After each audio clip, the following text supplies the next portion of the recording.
掌柜的所言可是当真？杀了杀了，一了百了，死不认账。遵命。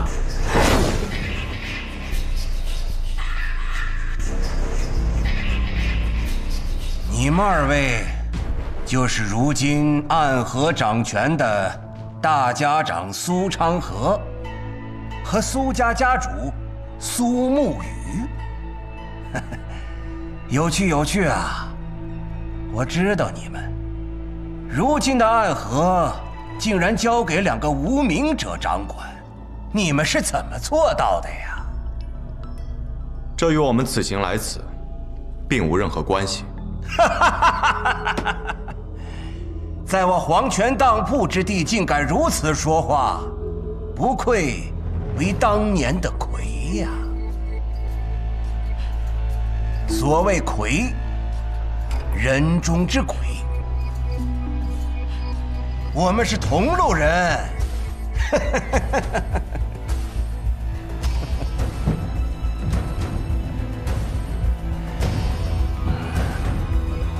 阁下便是黄泉的主人。哎，这话可不敢乱说呀。我呀，不过就是一个算账的，当不起黄泉主人这4个字。你们要看东西就看东西，可别害我呀！不敢，掌柜的言重了。那便别废话了，你就直接带我们去看一看这暗河的宝藏。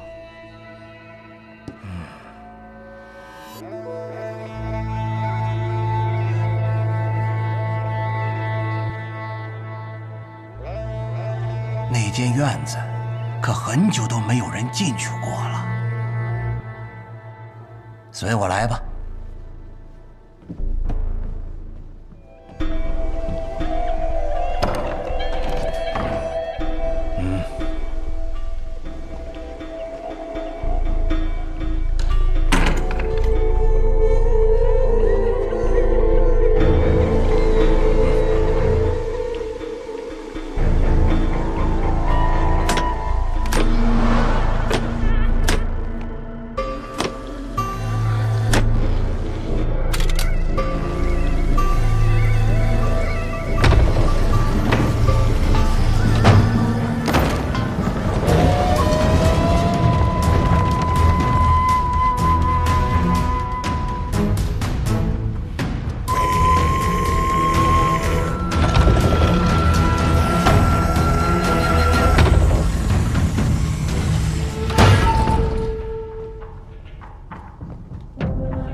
便是这里，我们黄泉当铺做天下江湖的生意，各家都有宝库存放于此，此处就是你们暗河的宝库。哎，我问一下，若没有这把钥匙，这不一翻就进去了？如果你要直接翻身而入，相信我，即便你是暗河的大家长，你也没有办法活着出来。你们暗河的那个朱朝，你知道朱朝？不值一提，不值一提。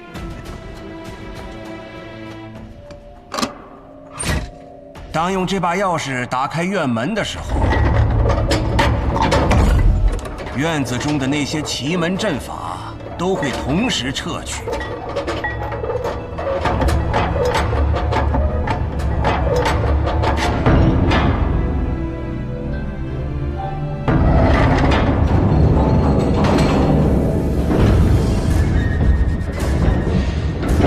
来，收好这把钥匙。接下来你就会知道，这钥匙有多么的珍贵。好。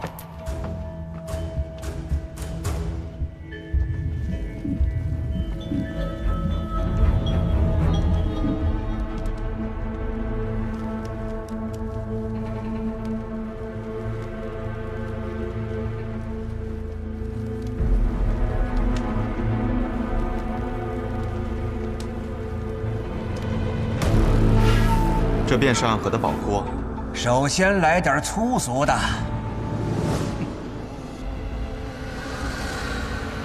这得接多少杀人的单子，才能攒这么多钱？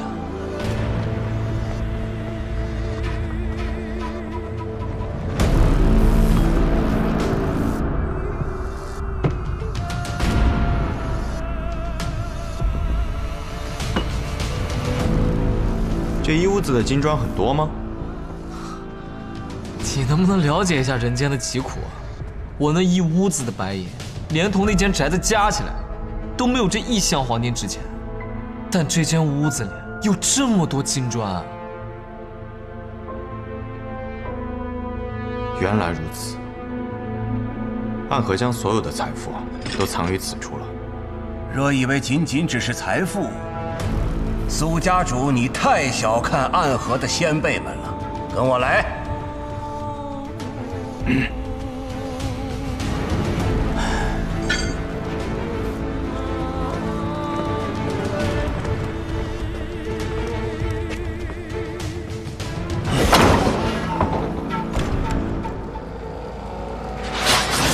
莫急莫急，屋中无人。无人而有剑气，这剑来自剑心冢。跟我来。剑心冢、明剑山庄，以及已经覆灭的无剑城，这里面的名剑大多出自于这3个地方。你再看那铠甲、长刀、弓弩，也都是由山北鲁家这样的名门所制。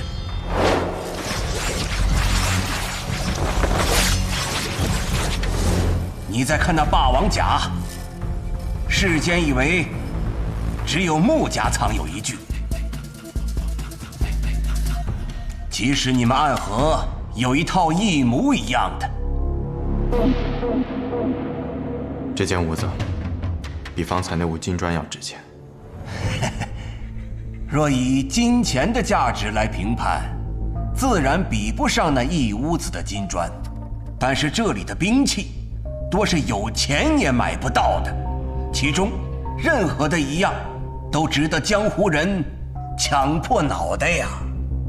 我说王掌柜，你说话这么得意做什么？这些不都是我们的东西吗？哦，习惯了，习惯了。咱们再看看后边吧。接下来的可要小心喽。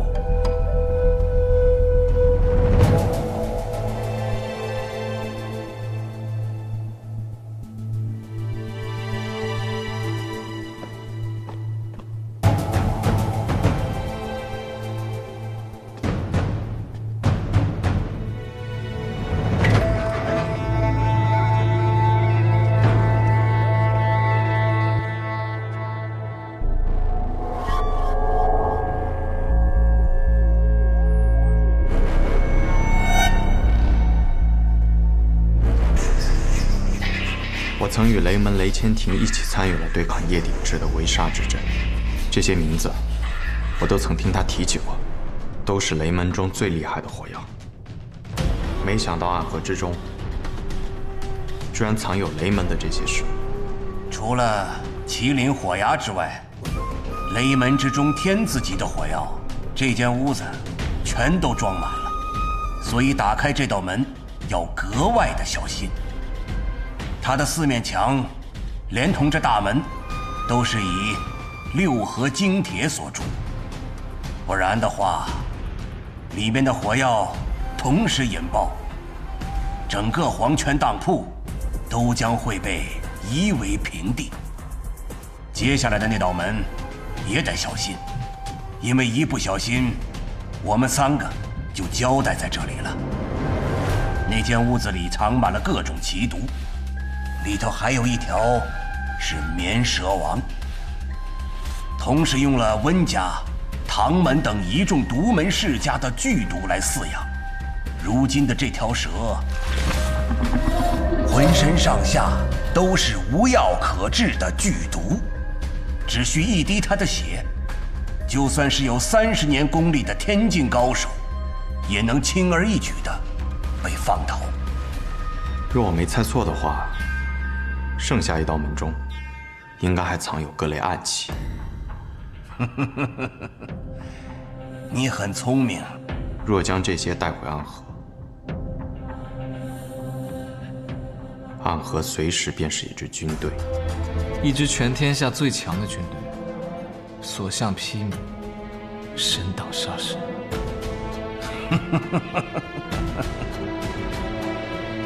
佛挡杀佛。唉，难怪这柄剑能搅动这么大的风雨。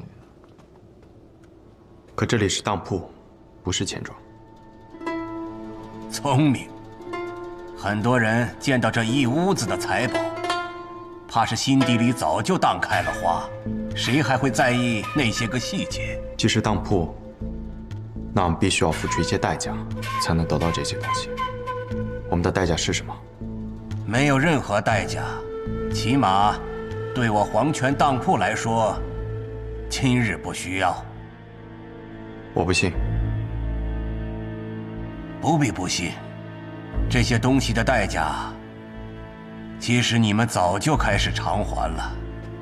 你们这些年杀的人、做的事，便是你们能够拥有这些东西的代价。毕竟，你们当中有一半的任务，都是从我们这儿给出去的。不必躲躲藏藏了，三官大人。黄泉当铺之中，我们是不会随便动手的。当年提魂殿见到你们2人，我便说应该把你们都杀了。哼，可我也说过，正是因为他们危险，才有将他们留下来的意义。而从最后的结果来看，或许当初杀死他们才是最好的选择。等你们许久了，今日见到了暗河的宝藏，又见到了你们，可谓是没有白来。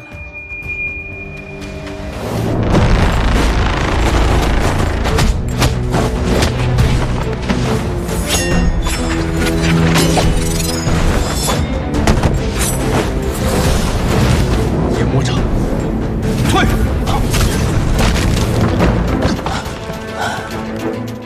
这样的功力，并非一朝一夕就能演出来。你早就偷学了。那你们赶紧下达诛杀我的手术，看看还有谁能听从你们的命令。黄泉当铺之地，也不是让你们打架的地方。放心，我们今日前来，也不是为了打架的。王掌柜，你怕是有些话还没有同他们2人说完吧？这不是正说到一半的时候你们来了吗？大家长，我还未说完的是，你们手中的钥匙只是能打开这间院子罢了，但是要拿走这里的东西，还需要另外一件信物。什么信物？这个，正是这个。钥匙可以打开这间院子，而这个腰牌可以拿走院子中的东西，二者缺一不可。哦，难怪提魂殿三关始终能够凌驾于三家之上。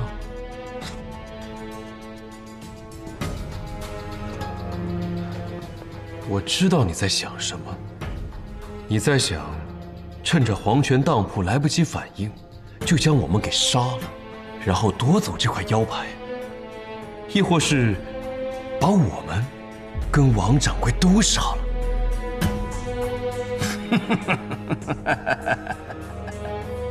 若是有人敢在此动手，我黄泉当铺的火器和机关也不是吃素的。我只需轻轻一下，你们暗河的那些宝藏马上就会灰飞烟灭，付诸东流。诸位，还请你们仔细斟酌。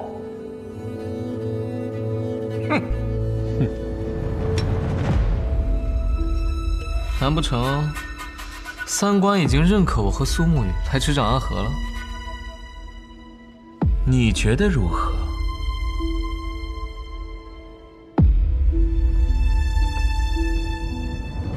你们忽略了一件事情。什么？我们并不认可提魂殿，也不会再认可三关的存在。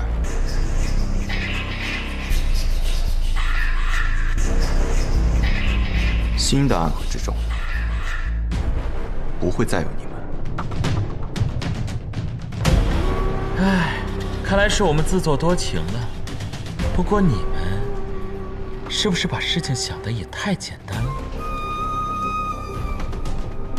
这是一份要求。莫不成三关中有人要成婚？这是邀请我们去赴宴？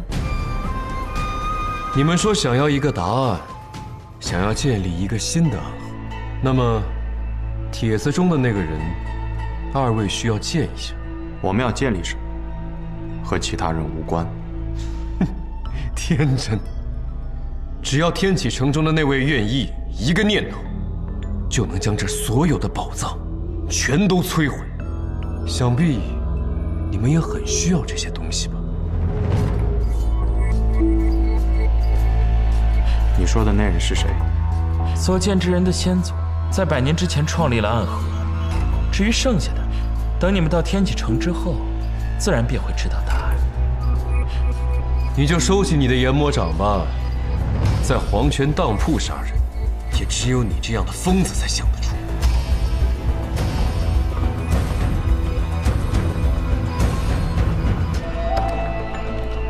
你当时讲的没错，无需我们主动出击，他们会自动找上门来。那便顺他们的意，在天启城中相见吧。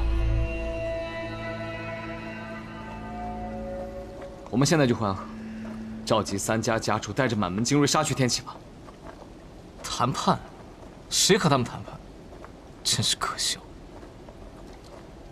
这是一场博弈，若直接落下所有棋子，便会陷入被动。也是啊，他们让我们去我们就去，未免也太小看我们暗河。所以我们现在要做的事就是，似乎我们应约了，又似乎没有。是。所以，我一个人去。你以孤子入局，而我会其后赶到，打他们一个措手不及。你回到暗河，我会将我在天启城中探得的虚实告知于你，须做一个万全之策。跨过暗河便是彼岸，这应当便是阻碍我们的最后一条河。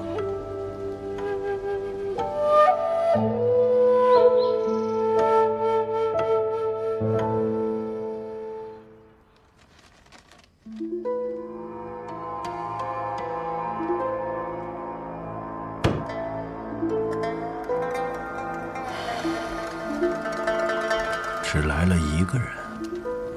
是，一人一剑，已在途中。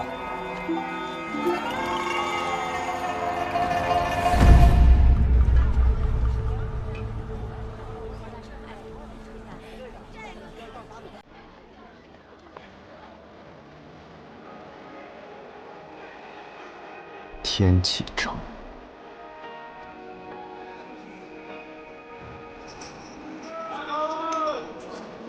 爹爹，我想要那个。哎呀，不能吃了，给我买嘛！不能买，给我买！你听话，我想吃那个。吃多了腹痛了。对呀，我就要。给我买嘛！不行，坏爹爹，臭爹爹，爹爹给我买嘛！不可以。爹爹给我买！好好好，给你买，给你买。爹爹，这天启城好热闹，比我们无尽城都热闹得多。天启城乃天下4城之首，极尽世间之繁华，自然是我们那里不能比的。那我们今天都要去哪儿玩啊？东面有一处钦天剑，里面的天师可手摘星辰，问道吉凶。爹爹带你去求一把可驱邪祟的桃木剑。西面有一处学宫，里面住着天下第一。爹爹带你去拜访一下，或许以后有机会拜入门下。天下第一？爹爹，你不是剑道第一吗？凡事之天，爹爹伸手可触，但是学堂之内，才是天上之天。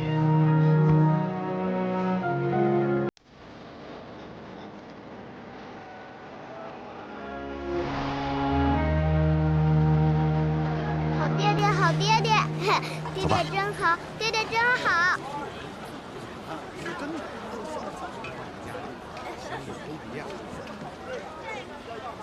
宗主，苏沐雨从碉楼小筑离开后，又去了千金台学堂，不过他没有进入学堂，眼下正在往青天剑走去。不用再等了，找到他，让他来影宗见我。是。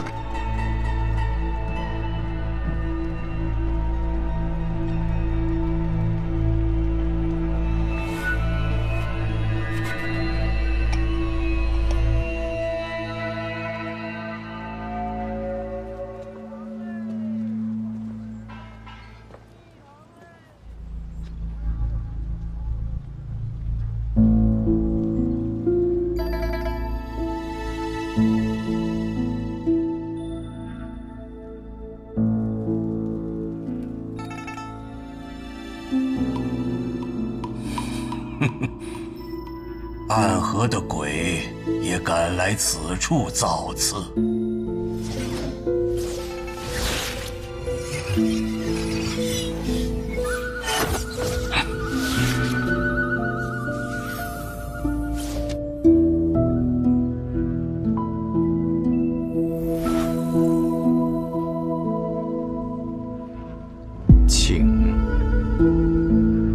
请早，请进，还是还请国师明示。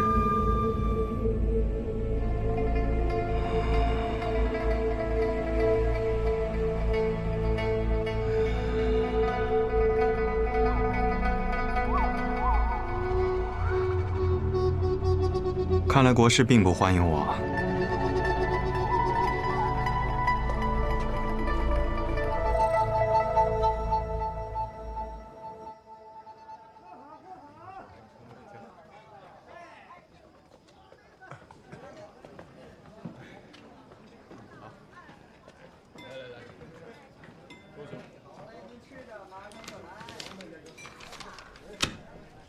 哟，请问贵客有什么需要？要见上访，再来一桌好酒好菜，我要招待客人。好嘞，楼上请。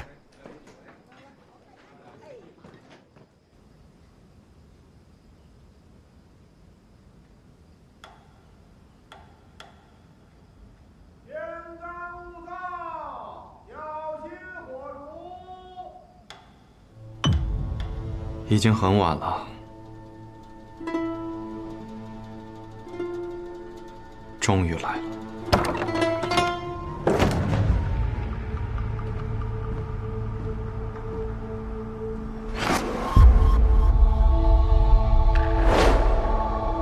这是一份邀请。哼，这是邀请我们去赴宴？你只来了1日。可整个天启城的重要人物都知道你来了。正因为他们都知道我来了，所以今夜任何人来寻我，他们都不会觉得奇怪。在他们眼中，你不过是想要知道我来天启城的目的，前来探寻的一员罢了。哼，你很聪明。对于我们来说，你若现身，我们是第一个要来寻你的人。因为天启城的暗处，由我们来守护。听闻暗河苏家主剑法举世无双，我练的也算是剑，想试一试苏家主的本事。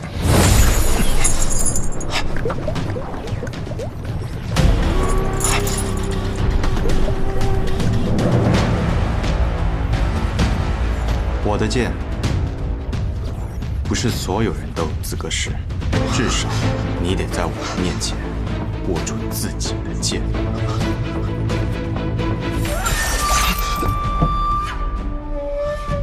这便是传说中执三鬼的厉害，终于见到了。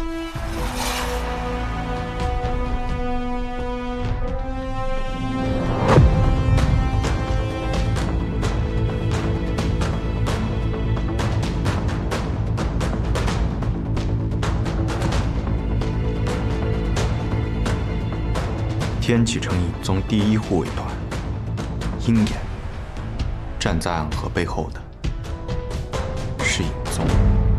我是鹰眼首领乌鸦，奉宗主之命前来见你。我已经在外面等了许久，有很多人经过了这里，但都没有上来。看来暗河执三鬼之名，仍对他们有几分震慑。不过影宗前来寻我，也似乎合情合理。毕竟你们护卫的是黑夜中的天启。方才你说奉宗主之命，影宗宗主义不？宗主的大名，不敢直呼。洛清扬的师傅，我知道的。洛师兄之名在我们影宗已经是一个境界了。接下来，今夜便到这里吧。你何意啊？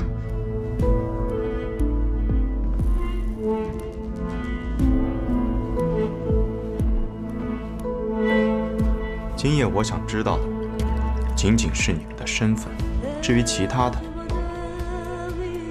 明日再说。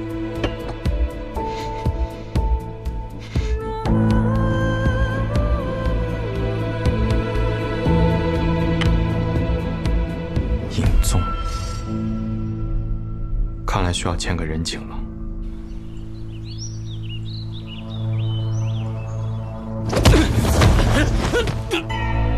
这已经是13批伏击之人了，有人想拖延我们入天启的时间。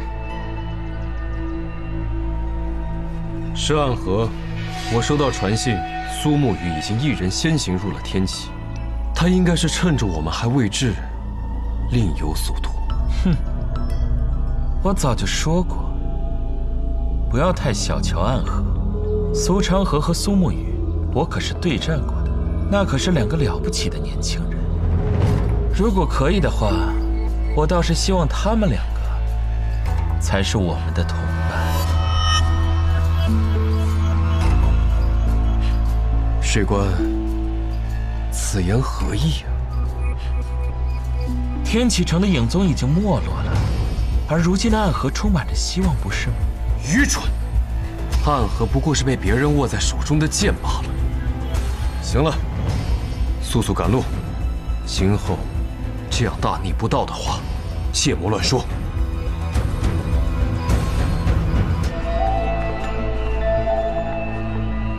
他们不想做执三鬼和送葬师，只想做苏昌河和苏沐雨。其实我也一样，我想做的只是苏恨水，不是水官。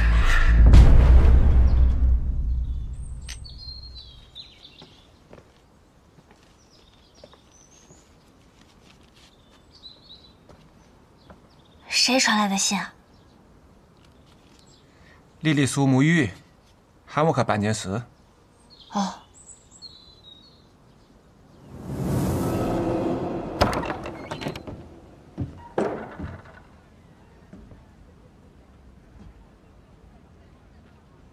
不是说第2日来，我等你多日了。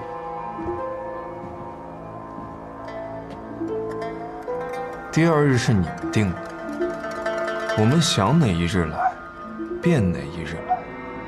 3日之后，宗主请你赴宴，悄悄的来，不要被任何人发现。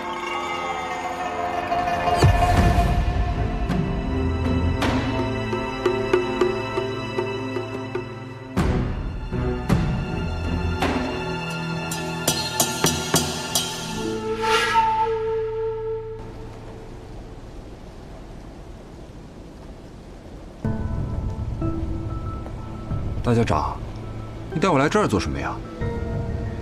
这一次是要去那黄泉当铺中的事务？带你见一个人。什么人？摆渡之人。公子又来了。红英，你每日在此摆渡，黄泉当铺给你多少银子？想不到公子还记得奴家的名字。奴家在这里替人摆渡，不收银子，只等一个有缘人。那我旁边这位，可否做你的有缘人？大家长，你这是要把我卖了呀？公子可知，奴家所说的有缘是何意呢？你叫红英，红姓在这世上很少见，可是你的姓氏？奴家没有姓氏。今日之后你便有了，你姓穆，他是穆家家主，便是我说的有缘。暗河大家长，要抢我黄泉当铺的人，那间屋里的东西自己挑选足够的筹码取走，但红英归我了。他们给你的令牌是假的，真的还在眼中。那边先欠着，等我取回真的令牌，你再去取筹码。一言为定。姑娘，从今日起，你便是我穆家之人了。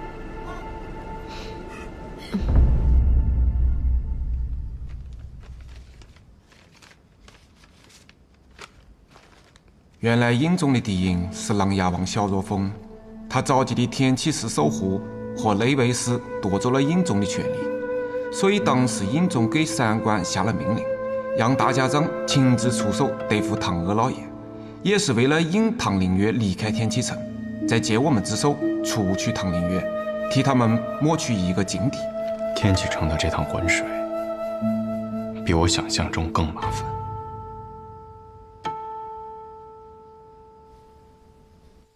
你的身份，这样日日从那里撕离，难道就不怕被琅琊王他们发现吗？许多人都知道，我不甘心留在皇陵。若是我每天都老老实实的待在那儿守墓，怕是他们才最是担心吧。话说回来，宗主，那投名状近来如何了？你就让大皇子殿下等着瞧吧，我会利用好暗河这把刀，来帮我们杀掉我们共同的敌人。好，宗主有这份自信是好事儿。何日与那纸伞鬼相见呢？3日之后，他便前来赴宴。那现在来的这道剑气又是属于谁的？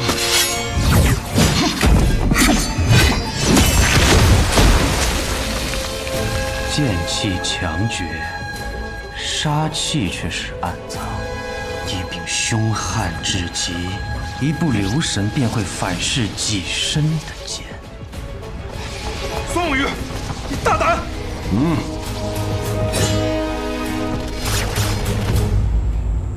你便是苏沐雨，很好。我约你3日后来见，你今日便来，为何呀？此行来此，不是尹宗找我们暗河，而是暗河来找尹宗。你想3日后见，而我想今日便见。你与传说当中的苏沐雨不太一样。传说中的我是如何呢？传说中的苏沐雨，比起一个杀手来，更像是一个剑客，性格温和，待人有礼。可是你一来，便要拔剑，一开口，便要反客为主。如今暗河已无杀手，我身为苏家家主，自当需要强硬些。不过此处还是义宗主的府邸，我仍是客，不请自来，的确有些冒昧。若主家不欢迎，我也可离去。原本3日后，苏家主能吃得上斋月楼的见天宴，可惜了。既然你已经来了，总得有待客之道。乌鸦在，通知厨房多备几个菜，我要与苏家主谈事。多谢。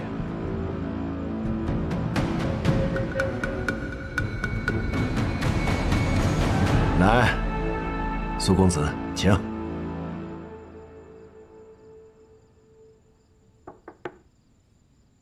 苏公子一定还在困惑，暗河和尹宗原本并没有什么联系，可是如今却忽然之间好像有了千丝万缕的关系。暗河的任务都是提魂殿下派的，我们一直认为是江湖上有人出了高价，找提魂殿下了杀人的单，却没想到是尹宗下派的。要说起这段往事来，就要追溯到北离开国的时候了。这可是一段漫长的历史啊！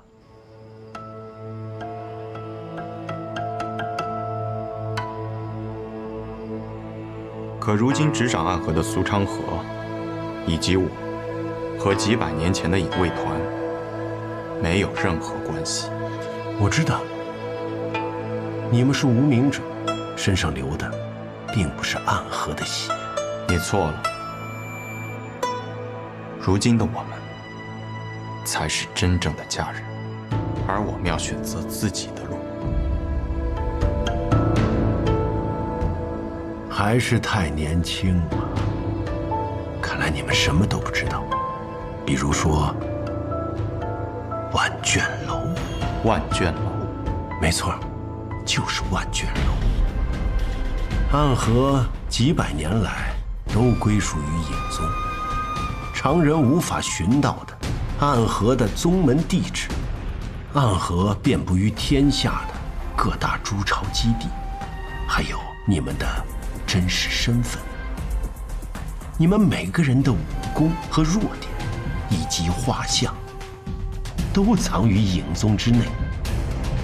一旦你们叛离，那这些信息便会出现在江湖之上，身上沾满鲜血的杀手们，放眼望去，这个江湖上全是你们的仇家。到那个时候，你们都将成为被追杀的对象。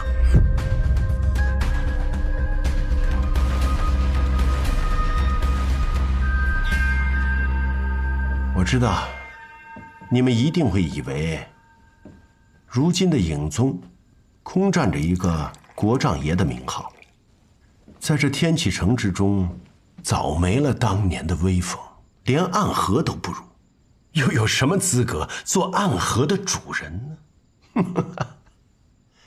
可是，只要我愿意，我便能毁了暗河。你们想重新建立一个暗河，想要从头开始，可是年轻人有志向是好的，可是有的时候也应该停下来，掂量掂量自己的能力。你们真以为就凭你们几个年轻人能够反抗影宗百10年来的控制吗？说出你的条件。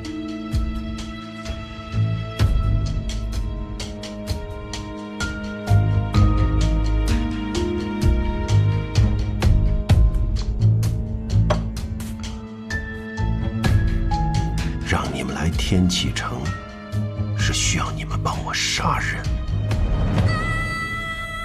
谁？琅琊王萧如风。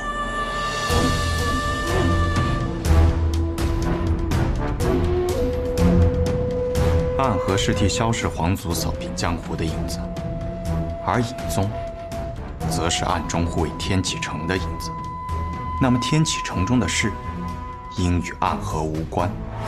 琅琊王身为萧氏皇族，刺杀他，违背二者所护卫的理念。这个任务不是影宗应当做的，而是宗主的私心。既是私心，那便需要交换筹码。你想要什么筹码？你方才说的那些，都要从这个世界上彻底消失。暗河和影宗从此以后无关。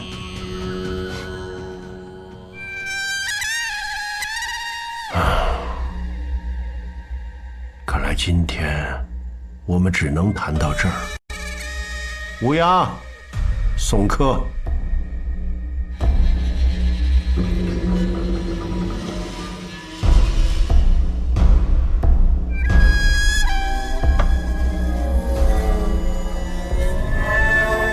宗主比我更清楚，你要我们做的是一件什么样的事。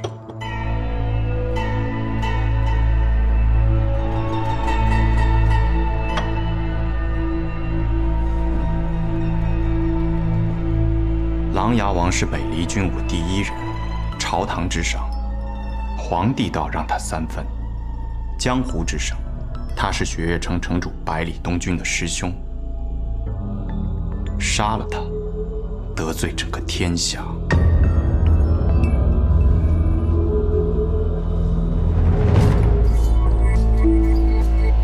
我不觉得你能够和我谈条件。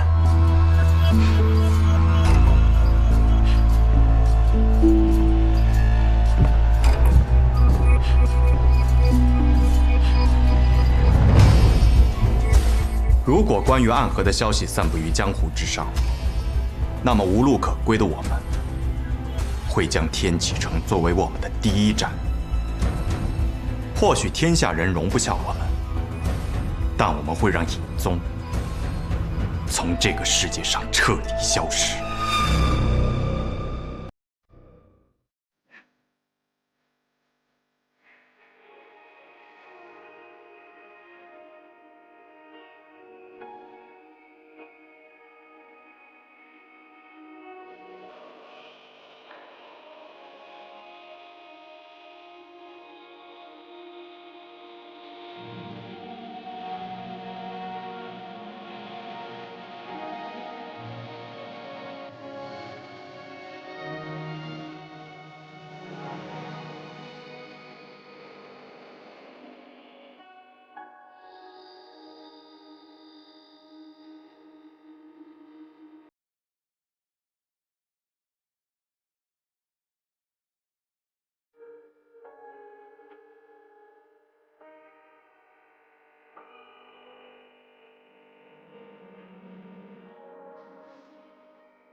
我。